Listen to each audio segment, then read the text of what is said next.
I'm Matthew Horban from A Good Time with Wine, and today we're talking about wine and cigar pairings. Are you ready?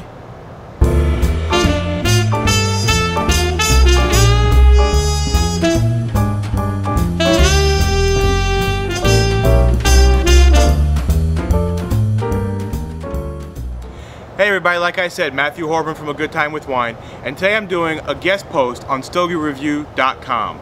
The guys from Stogie Review have asked me for over a year to help and do a cigar and wine pairing and just kind of give some information about good wines that pair with good cigars. So today we're going to talk about the cigar La Aurora 107. This is the 107th year of La Aurora producing cigars, and they had the 100 años with 100 years for the 100-year anniversary. So now they're like, you know what, it's 107 years, let's mark it with a 107 years ban. La Aurora is only selling these cigars, as I understand, in brick and mortar stores, so you may have a hard time finding them online, but they should be available nationwide. So, one of the things I think about when I do cigar and wine pairings, almost always don't want a dry wine. So you're saying, Matt, what's a dry wine? It's a good question. I appreciate you asking.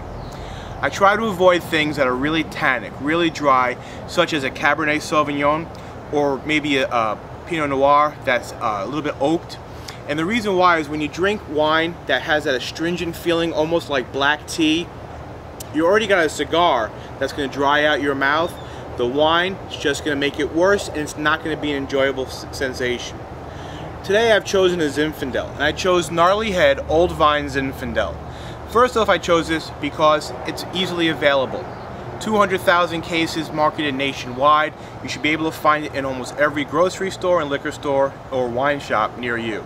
The second reason, old vines give it a little bit of jammier flavor, not as dry. Even though it's aged in oak, it doesn't have that woody sensation. So I don't feel that this wine competes with the dryness of the cigar. So I'm going to light up the cigar, talk about that in a little bit, pour some wine, tell you about the pairing, and we'll have a good time with wine. Okay, so let's talk a little bit about the cigar. La Aurora 107 or 107 or 107. It is Dominican filler with an Ecuadorian wrapper. So the wrapper is going to add a little bit of zing, but the smoke should be kind of a medium to mild, creamy, nutty. I love the smell of the wrapper. Now, I know there are people who debate that you can't get anything from smelling the foot or smelling the wrapper. For me, maybe it's tradition. I love to smell the cigar before I smoke it. And this one has this nutty, chocolatey scent going on. I absolutely love it. So, again, the reason why I picked this is an Old Vine Zin is going to have this more berry, plummy, raisiny component. It's not going to be sweet, but it's not going to be dry, and the key is not being dry. Now, I will tell you that definitely a medium cigar, has a nice creamy smoke to it, but there's definitely a little bit of finish of spice. There's no pepper, but it's just a little bit hot.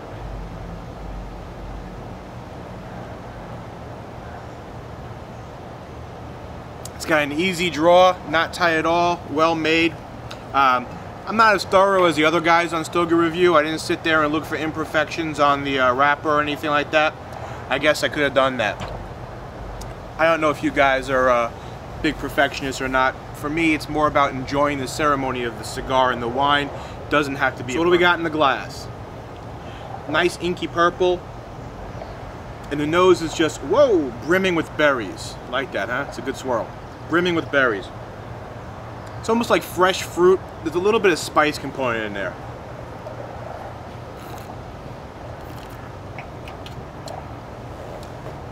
Absolutely perfect complement. It has berries right up front, and Zinfandel, even an Old Vine Zin, which like I said is a little bit jammier, is going to have usually a little bit of spice on it. So the spice will definitely kick up the spice from the cigar a little bit. So if you're not a huge fan of spice and you're looking for more of that mild, we'll talk about that in our next cigar and wine pairing. We're in the first third of the cigar, and it's got a nice draw, real even. It's not hot at all. Again, I selected the Robusto, and I gotta say that in terms of going with the wine, there's a little bit of spiciness and a little bit of green grassiness going on. So the wine that I selected, which has a good plummy raisin component with some spice on the end, works well with it. It's not too dry, so I don't get that, you know, cotton mouth situation going on. Just works really well.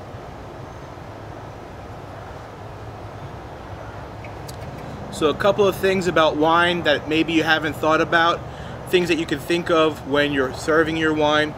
Red wine typically needs to breathe. What does breathing do?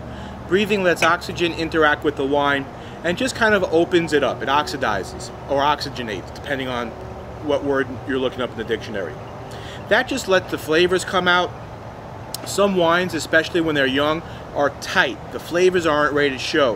When the oxygen starts to work on the wine, breaks it down a little bit, opens up the bouquet, the scent, as well as the flavors. Now this wine, it's perfect in my opinion right out of the bottle, but I've been letting this sit for another about 30 minutes or so as I've been drinking and smoking. And the flavors become a little bit softer, a little bit jammier, and it's still a great wine.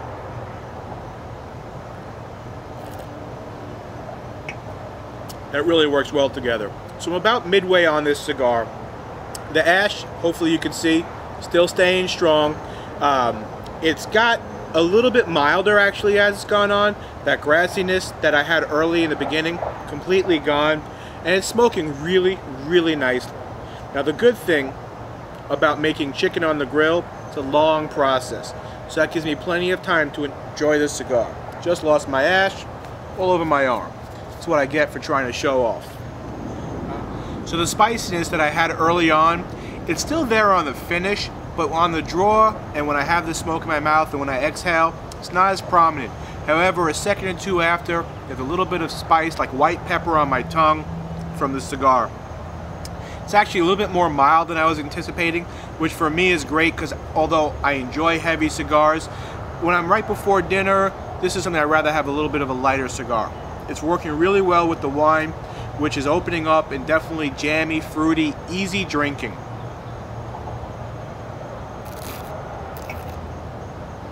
Some people ask me, Matt, I'm not going to finish my bottle of wine tonight, what can I do? There's probably three things that most people who are serious wine drinkers who don't finish the bottle do. First, you can put a cork in it, the same cork that you opened it with. Put it in your refrigerator. It should last at least a day, maybe two. When you take it out of your refrigerator, let it warm up to room temperature. I'll talk about room temperature in a second. Pour and enjoy. The second thing you can do is I use these little plastic stoppers that have a pump and you vacuum the air out. Helps it stay for maybe 2 or 3 days as opposed to 1 or 2 days. So it gives a little bit more shelf life, so to speak. Again, I put it back in the refrigerator and let it sit. Take it out, let it warm up, and pour. The third thing you can do, which I've actually never done, I think this takes someone who's really dedicated, is this is a 750 milliliter bottle. You can get the 375s, which is half of this, and you can pour the leftover wine into that and cork it. Kind of takes out some of the airplay because the air obviously gets displaced by the wine, and you have less air working on the wine, breaking it down, like I mentioned before when it opens up. So those are three things you can do, or you can just drink it, have some friends over, share it with your loved ones. It's always a good time with wine. So we're getting into the last third of the cigar. Definitely has nice creamy smoke. That draw has worked well. It's not too hot on the finish. It's working well with the wine that's just opening up and just nice and fruity. $10 easy drinking wine.